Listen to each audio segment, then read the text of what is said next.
The late summer air hung heavy with humidity, the silence of the evening broken only by the chirping of crickets. Harmony Heights, a peaceful enclave nestled on the outskirts of the bustling city, was known for its manicured lawns and friendly neighbors. But tonight, a palpable sense of unease had settled over the neighborhood. It began with a missing person report, a name whispered in hushed tones. Professor Michael Carter. Professor Carter was a respected academic, a pillar of the community known for his sharp wit and even sharper mind. His disappearance was as baffling as it was sudden. He was last seen at the local farmers market on a Saturday afternoon, casually chatting with neighbors about his latest research project. Then, he simply vanished.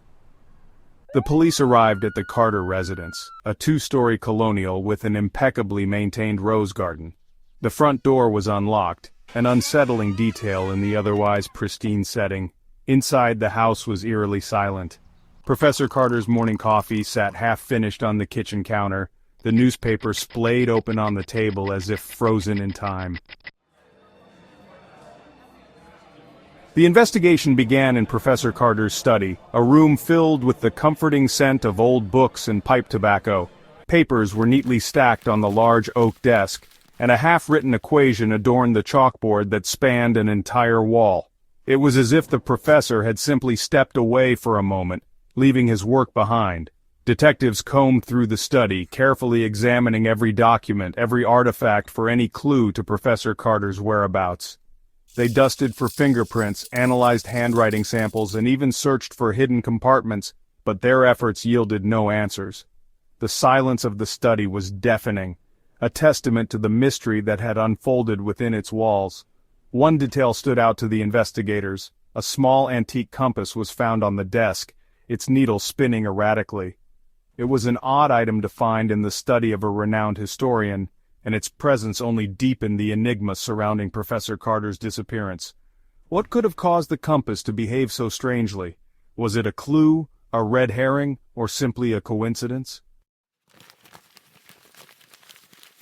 Days turned into weeks, and the investigation into Professor Carter's disappearance seemed to hit one dead end after another.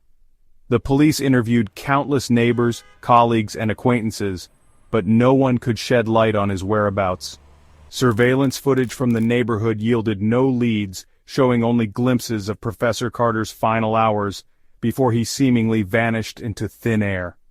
As time wore on, whispers of foul play began to circulate through Harmony Heights. Some residents speculated that Professor Carter had been targeted for his research, perhaps stumbling upon a secret someone would kill to protect.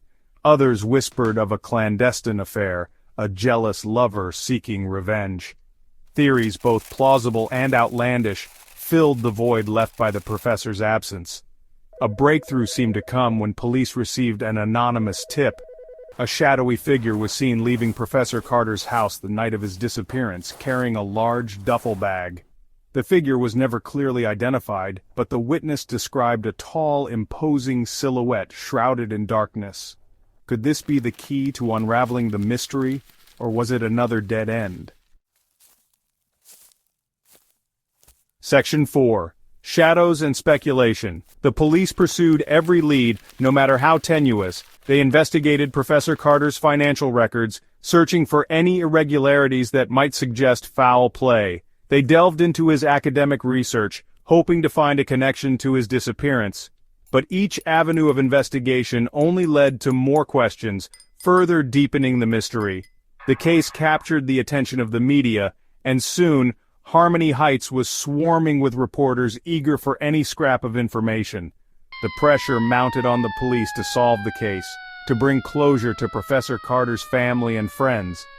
But the truth, it seemed, was proving elusive.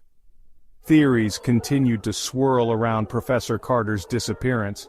Some speculated that he had staged his own vanishing, seeking to escape the pressures of his life. Others whispered of a secret past, a hidden life that had caught up with him. But as the days turned into months, the hope of finding Professor Carter alive began to dwindle. Section 5. A Ghost from the Past. Just when the case seemed to have gone cold, a startling discovery breathed new life into the investigation. A witness came forward, claiming to have seen Professor Carter in a nearby town, alive but visibly shaken. The witness, a former student of Professor Carter's, was certain of his identification, but his account only deepened the mystery. Adding to the intrigue, new DNA evidence emerged, linking a missing person case from years earlier to Professor Carter's home. The missing person, a man who had vanished without a trace, bore a striking resemblance to Professor Carter. Had Professor Carter been living a double life? Was his disappearance connected to this long-forgotten case? The mystery of Michael Carter remained unsolved, a puzzle with missing pieces and haunting questions. Was he a victim of foul play, or had he orchestrated his own disappearance? What secrets did he hold, and what truths lay hidden in the shadows of his past? The answers, it seemed, were just out of reach, leaving a chilling sense of unease hanging over Harmony Heights.